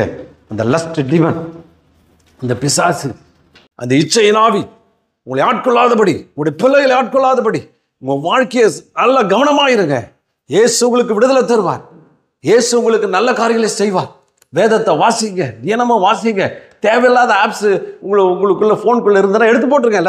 எல்லாத்தையும் எடுத்து போடுங்க. எல்லாத்தையும் வேணாத தவறாத காரியங்கள் ஏதாவது வருதுன்னா எடுத்து க்ளோஸ் பண்ணி அது எல்லாத்தையும் எடுத்து வைங்க. ஏன்னா பிசாசு இச்சை, நான் இன்னும் சொல்லப்போனால் 10 வயசு பையனுக்கு இப்படிப்பட்ட பிரச்சனைகள் இந்த நாட்களில் உண்டாகிறது. அதனால இந்த ஸ்ட்ராங் டிமன், இன்னும் கேட்டால் நேரம் பாதாளத்திலிருந்து இறங்கி வரான் அந்த இச்சையின் ஆவி. அவன் பேய்களுக்கு ராஜா. பாருங்க, முதல்ல ஏவாளை காலி பண்ணிட்டான். முதல்ல உருவாக்கின சந்ததியை அழிச்சான். அதுக்கப்புறம் இச்சை உள்ள புகுந்து பாரிய காரியம் செய்யறது. நிறைய வாலிபர் சொல்றான், இரவு பகலமா பார்க்குறேன்றான். 2 மணிக்கு 3 மணிக்கெல்லாம் மொபைலில் பார்த்துட்டு உட்காந்துருக்கிறேன். சோத்திரம். ஆண்டவர் சொன்னார், இச்சையோடு ஒரு ஸ்திரியை பார்க்கணும், எவனோ உபச்சாரம் செய்கிறான். இன்னைக்கு மொபைல் எத்தனை பார்க்குறேன், 100கணக்கில் நீ உபச்சாரம் டெய்லி செஞ்சுட்டு தான் இருதயம் எப்படி இருக்கும்? முழுவதும் பிசாசுடைய கட்டுப்பாட்டுக்குள்ளே வந்துடுவேன். பிசாசு உன்னை கட்டுப்படுத்தி உன் வாழ்க்கையில் கண்ணீரும் கவலையும் வேதனையை கொண்டு வந்துடுவான். பாருங்கள், இந்த பொல்லாத சந்ததிக்கு அப்படியே நடக்கும். முன்னிலைமை காட்டிலும் பின்னிலைமை, முன்னாடி இருந்த நிலைமையிலிருந்து படிப்படியாக இன்னும் நிலைமை பயங்கரமாகும், மோசமாகும். அநேக வியாதிகள், அநேக போராட்ட பிரச்சனைகள் இதனால் வருகிறது. சொல்லக்கூடாத பல வியாதிகளில் அவன் சிக்கி தவிக்கிறான். அதனால் இச்சையின் ஆவி மிக பயங்கரமான ஆவி உன்னை போராடி கொண்டிருக்கிறது. அது சத்துரு உட்பகுந்து உள்ள வந்துடுது. ஈஸியாக உள்ள வந்துடுது. எப்படி வருதுன்னு தெரியல. உட்பகுதுன்னா அது ஒன்று எது மூலியமா வருதுன்னு தெரியல. நண்பர்கள் மூலியமா, இதில் மூலியமா தவறான உள்ள புகுந்துருச்சுன்னா அவன் கண்ட்ரோல் உன் கையில். இன்னும் சொல்லிங்கன்னா, இந்த இச்சையின் ஆவிக்கு அது டோர் கீப்பிங் ஸ்பிரிட்னு அது கொடுக்குறான். டோர் கீப்பிங் ஸ்பிரிட்னா கதவை திறந்து விடுற ஆவியான். சோத்திரம். கதவை திறந்து விடுற ஆவினான்னு அர்த்தம். எல்லா ஆவிக்கும் திறந்து விடுற ஆவியும் அது ஒன்று. அந்த ஒரு ஆவி, இச்சையின் ஆவி இருந்துச்சுன்னா எல்லா ஆவியும் உள்ளே வந்துடும். குடிக்கிற ஆவி, வெறிக்கிற ஆவி, கொலகார ஆவி, அவ்வளோ ஆவியில் கொண்டு வருமா. அது நிறைய நான் இதில் வாசிக்கும் சொல்கிறேன், இந்த டோர் கீப்பிங் ஸ்பிரிட், கதவு திறந்து விடுற ஆவியும் அதுக்கு பேர். அது ஒன்று போதும், உலகத்தில் இருக்க அத்தனை ஸ்பிரிட்டையும் உங்களுக்குள்ளே கொண்டு வந்துடும். உன் வாழ்க்கையை சின்னாபின்னமாக்கும், வாழ்க்கையை கேவலமாக்கும். பாருங்கள், பயங்கரமாக இருக்கும். அதனால் வீடு, உன்னுடைய இருதயமாகி வீடு, உன்னுடைய ஆத்மா என்பது வீடுன்னு சொல்லப்படுது. அந்த வீட்டுக்குள்ளே இதெல்லாம் அனுமதிச்சுன்னா உன் வாழ்க்கையை தாறுமாறாக்கி உன்னை கேவலமாக்கி விடும். இந்த இச்சை நாவிக்கு மிக ஜாக்கிரதையாயிருங்க. அந்த அசரியோஸ் என்ற அந்த பேய்களின் ராஜா உங்கள் வாழ்க்கையில் வராதபடி நீங்கள் காரியங்களை எதிர்பாருங்க. சரி, அடுத்தது இன்னும் பார்த்தீங்கன்னா, இன்னும் ஒரே ஒரு வசனம் வச்சு படிப்போம். சங்கீதம் 78:30 அவர்கள் தங்கள் இச்சையை வெறுக்கவில்லை, அவருடைய போஜனம் வாயில் இருக்கும்போதே. பாருங்க, இச்சை மனுஷனுக்குள்ளே இருக்கு, ஆனால் அதை வெறுக்கணும்னு போடுறது. ஆண்டவர் அதை தான் நோட் பண்ணுறாரு. ஏப்பா, லஸ்ட் இருக்குது, மனுஷன் அந்த இச்சையோட பிறக்கிறான், ஆனால் அதை வெறுக்கணும்னு போட்டுருது. அது நீங்கள் தடவி கொடுத்து ஆசைப்பட்டினா அது உங்களுக்குள்ளே வளர்றதா போயிடும். வெறுக்கலை, அது என் வாழ்க்கைக்கு காரணம் இச்சை தானே, லஸ்ட் தானே, இது என்கிட்ட இருக்கக்கூடாது அப்படின்னு வெறுக்கிற ஆளுக்கு தேவன் உதவி செய்வார். வந்து உனக்கு உதவி செய்து உன்னை சகல காரியங்களை உன்னை அவர் விடுவிப்பார். தவறு செஞ்சால் பரவாயில்ல, அந்த இச்சையை நாம் வெறுக்க வேண்டும், அதை அருவருக்க வேண்டும், அது இருக்கக்கூடாதுன்னு ஜெபிக்கணும். அது ஆண்டவர் அதுக்குரிய பலனை கொடுப்பாரு, கிருபையை கொடுப்பாரு. நீ வெளியே போக தேவன் உதவி செய்வார். அப்புறம் இன்னொன்று பார்த்தீங்கன்னா, இன்னொன்று பெயல்செபூல், 3வது ஆவி பெயல்செபூல். இந்த பெயல்செபூல் ஆவியோட நம்ம முடிச்சிடுவோம். பெயல்செபூல் அப்படின்னா பெயல்செபூல் அப்படின்னு தமிழில் இருக்குது. அது பண்ண ஆஃபன் அசோசியேட் வித் கிளட்டனி. கிளட்டனின்ற பெயல்செபூல் ஆவின்றது ராஜாக்களுக்கு தலைவர், பிசாசுடைய தலைவன்றாங்க. அதுக்கு என்ன எக்ஸ்பிளனேஷன் பார்த்தீங்கன்னா, பெருந்தீனி என்பது சாப்பிடுவதிலும் குடிப்பதிலும் அதிகமாக இருப்பதை குறிக்கிறது. மகிழ்ச்சிக்காக சாப்பிடுவதும் குடிப்பதும் பாவமாக கருதப்படவில்லை என்றாலும், காரணத்துக்கு அப்பாற்பட்டதாய் சாப்பிடுவது அல்லது குடிப்பது ஒரு பாவமாகும். போதை தரும் பானங்களை அதிகமாக உட்கொள்வதால் ஏற்படும் குடிப்பழக்கம் ஒரு வகையான பெருந்தீனியாக கருதப்படுகிறது. இன்னும் கூட நீதிமொழிகளில் வாசிக்கும் பொழுது 23:21 மதுபான பிரியரையும் மாம்சத்தீரிக்காரனை சேராது, குடியனும் போஜ பிரியனும் தரித்திரன் ஆவார்கள், தூக்கம் கந்தைகளை விடுவிக்கும். சும்மா சோறு சாப்பாடு நல்லது தான், ஆண்டவர் டேஸ்ட் போட்டுன்னு வச்சிருக்கிறாரு. ஆனாலும் அதுக்கு ஒரு லிமிட்டையும் வச்சிருக்கிறார். ஹலோ, லிமிட் வச்சிருக்கிறார். ஒரு ஆராய்ச்சி சொல்கிறாங்க. நான் எனக்கு ரொம்ப ஆச்சரியமாக இருந்தது. அந்த ஆராய்ச்சியில் என்னென்னா, இந்த உலகத்தில் பட்டினி கிடந்து நிறைய பேர் சாகுறாங்க. சோமானியாலாம் பார்த்திங்கன்னா பட்டினி வந்து சாப்பாடே கிடைக்கல. மால் நியூட்ரிஷன், அதாவது அந்த சத்து இல்லாத ஆகாரம் இல்லாதனால நிறைய பேர் செத்து போயிடுறாங்க. நிறைய பிரச்சனை பாருங்க. எத்தனையோ கோடிக்கணக்கில் செத்து போயிட்டாங்களாம். இந்த கோடிக்கணக்கில் செத்து போயிட்டா ஒரு கணக்கெடுப்பு சொல்லுது. அதே டைமில் இன்னொரு கணக்கெடுப்பு சொல்கிறாங்க, இப்படி சாப்பிடாம, சாப்பாடு சரியாக கிடைக்காம, சத்துள்ள உணவு கிடைக்காம செத்ததை விட அதிகமாக சாப்பிட்டு சத்தம் தான் ஜாஸ்தியாக. சோத்திரம். எல்லாம் புரியுதாட்டா தெரில. சோறு அதிகமாக சாப்பிட்டு சோத்திரம் இவ்வளோ தான் சாப்பிட்ணுன்னாக்க எக்கச்சக்கமாக சாப்பிட்டு ஃபேட் இன்க்ரீஸ் ஆகி, வெயிட் இன்க்ரீஸ் ஆகி, இருதயத்தில் கொழுப்புலாம் அடைச்சிக்கிட்டு அப்படி செத்தனும் எக்கச்சக்கமான பேரம். பாருங்க, இன்னும் இன்றைய உலகத்தினுடைய மிகப்பெரிய பிரச்சனை என்னென்னா ஒபிசிட்டி, இப்போ குண்டு எல்லாம் காரியங்கள்லாம் சொல்லப்படுது. சாப்பாடு சரியாதனால, அதிகமாக சாப்பிட்றதுனால. இதில் குடியும் சாப்பாடும் ரொம்ப கிளட்டனி, ஸ்பிரிட் ஆஃப் கிளட்டனி, பெருந்திட்டு. சில பேர் பார்த்து, சில பேர் ஆளை பார்த்தீங்கன்னா எதாவது சாப்பிட்றது சரிதான், சோத்தை பற்றியே பேசிகிட்டு இருப்போம். சோத்திரம் காலையில் சாயந்தரம் வரல சோறு சோறு சோறு. இப்படி சாப்பிட்டா நல்லாயிருக்கும், அப்படி சாப்பிட்டா நல்லாயிருக்கும், அங்கே சாப்பிட்டா நல்லாயிருக்கும், இங்கே சாப்பிட்டு சரி டேஸ்ட்டுக்கு சாப்பிடுங்க, வேணாம் இல்லை. அதான் ஒரு அளவுக்கு மேலே எக்ஸஸ் பெருந்தண்ணினா தின்னுக்கிட்டே இருக்குது. சோத்திரம் சாப்பிட்டுக்கிட்டே இருக்குது. இந்த ஜோக் கூட ஒன்று சொல்லுவாங்க, நீங்கள் வந்து காலையில் 2 இட்லி இது சாப்பிட்ணும், மத்தியானம் வந்து 100 கிராம் ரைஸ் சாப்பிட்னாங்களாம். அப்போ அவர் கேட்டாலும் சாப்பாட்டுக்கு முன்னாடியா பின்னாடியா, அந்த மாதிரி நீங்கள் வந்து அது வந்து ஒரு டோஸ் மாதிரி எடுத்து சாப்பிட்றது. நிறைய சாப்பிட்றதுட்டு எப்போ பார்த்தா முழு மூச்சாக சாப்பிட்டுட்டு இருக்க ஆறுகள்லாம் உண்டு. அப்போ பெருந்தண்ணி கிளட்டனி இது கூட ஒரு பிசாசனுடைய காரியம்தான். என்ன அப்படி சொல்கிறீங்க, அப்படின்னா சாப்பிட வேணான்றீங்களா, பயமுறுத்துறீங்களான்னு? இல்லை, எக்ஸஸ் ஈட்டிங், அதில் ஒரு வெறி பிடிச்ச மாதிரி சாப்பிடுவது. அதை வந்து அதிகமாக இதை டாக்டர் இதை சாப்பிடக்கூடாது, இதை செய்யக்கூடாதுன்னா அதுக்கு மேலே சாப்பிட்றது, அதிகமாக சாப்பிட்றது, ஓவர் ஈட்டிங், தேவைக்கு அதிகமாக சாப்பிட்டு தன் வாழ்க்கையை செல்வது. அந்த அந்த அந்த பேல்சபுல் அப்படி தான் அந்த அந்த கிரீக் வேர்டோடு கிடைக்குது. Often associate with gluttony spirit. ரொம்ப அது மாதிரி புட்டிக்கிறது, சாப்பிட்றது, இப்படி பல விதங்களில் அங்கே அங்கே செய்வது. எனக்கு ஒரு பழைய நாட்டில் ஒரு ஃப்ரெண்டு ஒருத்தர் இருந்தார். அவர் பார்த்திங்கன்னா ஹோட்டலுக்கு போவார். நாங்களும் அவங்க தான் ஹோட்டலுக்கு போவோம், ட்ரீட் கொடுக்குறேன்னு போவார். போன உடனே அவர் எல்லாத்தையும் கேட்பார், இந்த மாதிரி என்ன இருக்குன்னா. அவன் சொல்லுவான், காடை இருக்குது, கவுதாரி இருக்குது, மீன் இருக்குது, தலைக்கறி இருக்குது, அது இருக்குன்னா ஒரு 20 ஐட்டம் சொல்லுவோம். அப்போ சொல்லுவார், நான் 20 ஐட்டத்தை டேஸ்ட் பண்ண 20 ஐட்டத்தை எடுத்துகிட்டு வாங்கன்னுவார். 20 ஐட்டத்தை சாப்பிட்டுட்டு அதில் நல்லது இருக்குதோ அதெல்லாம் வாங்கி சாப்பிடுவார். கிட்டத்தட்ட எக்கச்சக்கமாக சாப்பிடுவார்.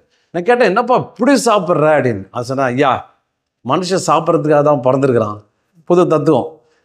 ஒரு ஜான் வயிற்றுக்கு தான் மனுஷன் வாழறான். அவருடைய தத்துவம், ஒரு ஜான் வயிற்றுக்காக வாழறான். நிறைய சாப்பிட்ணும். என் வாழ்க்கையில் 3 குக்கு நான் பிடிச்சி வச்சுக்கிட்டோம். ஒரு சைனீஸ் குக்கு, ஒரு செட்டிநாடு குக்கு, அதுக்கப்புறம் ஏதோ ஒரு குக்கு சொன்னார். 3 குக்கும் காலையில் சாயந்தரம் சமைச்சு கொடுக்கணும். சாப்பிட்டு செத்துருவேன். அதான் என் வாழ்க்கை லட்சியம்னார். உண்மையில் சொன்னாருங்க. எனக்கு ஆச்சரியமாக போயிடுச்சு. இருக்காரானா தெரில, இப்படிப்பட்ட ஆட்கள்லாம் இருக்கிறாங்க. அப்போ ஓவர் ஈட்டிங், எக்கச்சக்கமாக சாப்பிட்றது, அதிகமாக சாப்பிட்றது, சாப்பாடு தான் வாழ்க்கை. அந்த ஒரு வசனம் கூட உண்டு. பாருங்க பிலிப்பியர் 3:19, அவருடைய முடிவு அழிவு, அவர்களுடைய தேவன் வயிறு, அவருடைய மகிமை, அவருடைய இலச்சி, அவர்கள் பூமிக்கு அடுத்த விலை சிந்திக்கிறார்கள். பாருங்க, அவருடைய தேவனே வயிறான். அதே விக்கிரகம் ஆயிடுது. விக்கிரகம் ஆகிட்டு வைத்து தான் எங்கள் கடவுள் யாருன்னா வயிறுன்றாங்க. எப்பயும் சோறுன்னு சொல்லிட்டு மனுஷன் வாழறதுக்காக சாப்பாடு செய்கிறது நல்லது, சாப்பிட்றது நல்லது தான். ஆனால் சாப்பிட்றதுக்காக வாழ்வது தான் பிரச்சனையாக இருக்குது. சாப்பிட்றதுக்காக தான் வாழ்க்கை கொடுத்தாரு, இவர் தான் தேவன் அப்படின்னு சொல்லிட்டு வயிற்ற டெய்லி தொட்டு கும்பிடுவான்னு போட்டு இதுக்கு என்ன சாப்பிட்றது, காலையில் சாயந்தரம்லேயே சோறு திட்டத்தை பற்றியே யோசித்து அதே சாப்பிட்டு, அதுதான் அவருடைய மகிமை, க்ளோரியா, நல்ல விதவிதமாக சாப்பிட்ணும் அப்படின்னு சொல்லி செய்கிற ஒரு காரியம். அதனால் நம்ம தேவைக்கு சாப்பிடுறது தவறல்ல, அது சுவைத்து சாப்பிட்றதும் நல்லது தான், தேவனை துதிச்சு செய்கிறதும் நல்லது தான். ஆனால் அளவுக்கு அதிகமாக சோத்திரம், அதுதான் வாழ்க்கை, அதுதான் சொல்லி இது பண்ணுவது. இன்றைக்கி சத்துரு எப்படி செய்கிறான், அநேகர் இதுக்குள்ளே போயிடுறான். ஒரு முறை நான் ஹாஸ்பிட்டலுக்கு போயிருந்தேன், என்னுடைய தகப்பனாருக்கு உடம்பு சரியில்லைன்னு. அங்கே பார்த்தீங்கன்னா ஒரு ஆளுக்கு வந்து குடலில் அல்சர் வந்துடுச்சு, ரத்தம் ப்ளீட் ஆகிட்டு இருக்குது. அப்போ அவங்க டாக்டர் சொல்லிட்டாரு, நீங்கள் எதையும் சாப்பிடாதீங்க, தயிர் சாதத்தை தவிர வேறு எதுலேயும் சாப்பிடக்கூடாது. அப்படி சொல்லிட்டார். தயிர் சாதம் தவிர எதுவும் சாப்பிடாதீங்க, நீங்கள் அப்படியே இருக்குன்னு பார்த்தா இவ்வளோ பெரிய வயிறு இருக்குது, பயங்கரமாக இருக்குது, கத்துறாரு வயிற்றுல.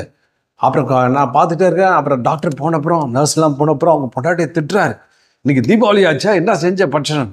ஐயா எல்லாம் செஞ்சோம், உனக்கு அது இல்லை என்ன ஒன்றும் நான் கொடுக்கக்கூடாது டாக்டர் சொல்கிறான். அதெல்லாம் கிடையாது, டாக்டருக்கு தெரியாமல் எடுத்துருவான்னு கத்துறான். அந்த ஆள் மனைவி கண்டபடி திட்டுறான். அந்த அம்மா திட்டு தாங்க முடியாமல் பொண்ணுக்கிட்ட சொல்லி இவ்வளோ வாங்கிட்டு வந்து கொடுக்குது, முறுக்கு இருக்குன்னு என்னென்னமோ ஐட்டம் வாங்கி தெரியாமல் பெட்டுக்கடியில் வச்சுட்டு அப்படி சாப்பிட்றாப்புல. சோத்திர ரசனம், என்னம்மா இப்படி சாப்பிட்றேன்? அதான் தெரிலிங்க, இப்படி தாங்க சாப்பிட்டு வயிறில் புண்ணு வந்து உடலில் புண்ணு வந்துச்சு, ரத்தம் போகுதுன்னு சொல்கிறாங்க, செத்துப்படுன்னு சொல்கிறாங்க, ஒன்றும் பண்ண முடியாதுன்றாங்க, கேட்கவே மாட்டாங்க. ஆனால் அவர் சீரியஸாக முறுக்கு சாப்பிட்டு தான் இருக்கிறார். பல விதமான ஐட்டத்தை உள்ளே தள்ளிக்கிட்டே இருக்கிறார். பெட்டில் படுத்துருக்காரு, எல்லாம் இன்ஸ்ட்ரக்ஷன் வந்து பாருங்கள். வயிறு தேவன், அதுதான் நிறைய பேர் சொன்னார் சாப்பிட்டு செத்து போயிடுறேன். சோதரன் ஒன்று சாப்பிட்டு சாப்பிட்றதுக்கு அவனை அழுத்து காட்டவர் கூப்பிட்டாரு. உனக்கு எனர்ஜிக்கு தேவை, உனக்கு நல்ல சக்திக்கு தேவை, உனக்கு நல்ல பிரசங்கம் பண்ணுறதுக்கு எல்லாத்துக்கும் தேவை, அதெல்லாம் சாப்பாடு தேவை, ஒன்றும் அது தவறில்லை. ஆனால் அது ஒரு அளவு பெரிய அளவு போய் உன் வயிற்றையே தேவனாக்கி அதை கடவுளாக்கி அதுக்காக தான் வாழற சொல்லி நிறைய பேர் இதான் அந்த சித்தாந்தம் என்னன்னா, நான் வயிற்றுக்காக ஒரு ஜான் வயிற்றுக்கு தான் மனுஷன் வாழறான். சோத்திர என்ன ஒரு தப்பான ஒரு காரியம், தப்பான ஒரு வெளிப்பாடு. ஒரு ஜான் வயிற்றுக்காக மனுஷன் வாழறான். தேவன் அழைத்த அழைப்புகள் எவ்வளோ வித்தியாசமானது. மனுஷன் எதுக்காக அழைச்சார், எதுக்காக தெரிந்தெடுத்தார், வாழ்க்கையின் அர்த்தம் என்ன, அந்த அர்த்தத்தெல்லாம் போய் சோத்தில் போய் விட்டுட்டான். வாழ்க்கை என்ன ஆகுது? வாழ்க்கை ஒன்று இல்லாமல் போகிறது. பாருங்கள், ஸ்பிரிட் ஆஃப் கிளட்டனி, அந்த அந்த போஜன், எக்ஸஸ் ஈட்டிங், எக்ஸஸ் ட்ரிங்கிங், வயிற்று முட்டை பாருங்கள், குடிச்சு ரோட்லேயும் அதுலேயும் விழுந்துட்டு கிடக்கிறான். குடிச்சு எழுந்தவொடனே திருப்பி அடுத்தது குடிக்கிறான்.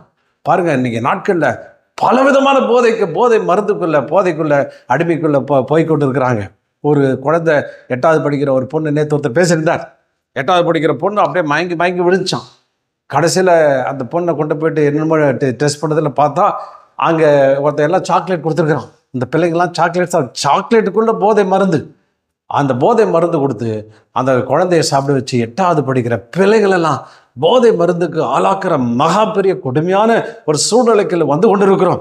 பாருங்கள், ஸ்பிரிட் ஆஃப் கிளட்டனி, தகாத உணவுகள், தவறான உணவுகள், தவறான போதை காரியங்களை இவளை எடுத்துக்கொள்வது அது பிசாசனுடைய மிகப்பெரிய ஒரு தந்திரம்.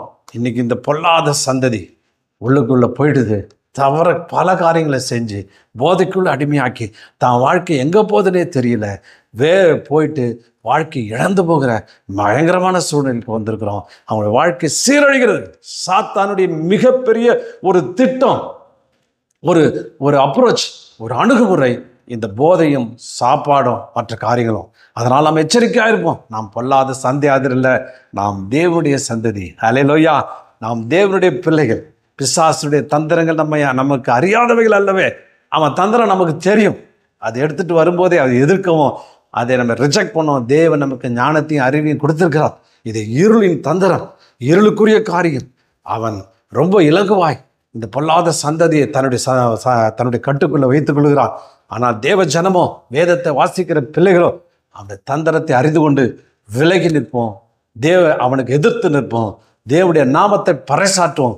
தேவன் வைத்திருக்கிறதான அற்புதமான காரியங்களை நான் பெற்றுக்கொள்ள தேவன் நமக்கு கிருபை பாராட்டி இருக்கிறார். சந்தோஷமாக இருங்க, காரியங்களை செய்யுங்க. நம்முடைய வீடை பாழாக்காதபடி நின்று அதை பாதுகாக்க தேவன் உதவி செய்வதாக. கர்த்தர் தாமே உங்களை ஆசீர்வதிப்பாராக. ஆமென்.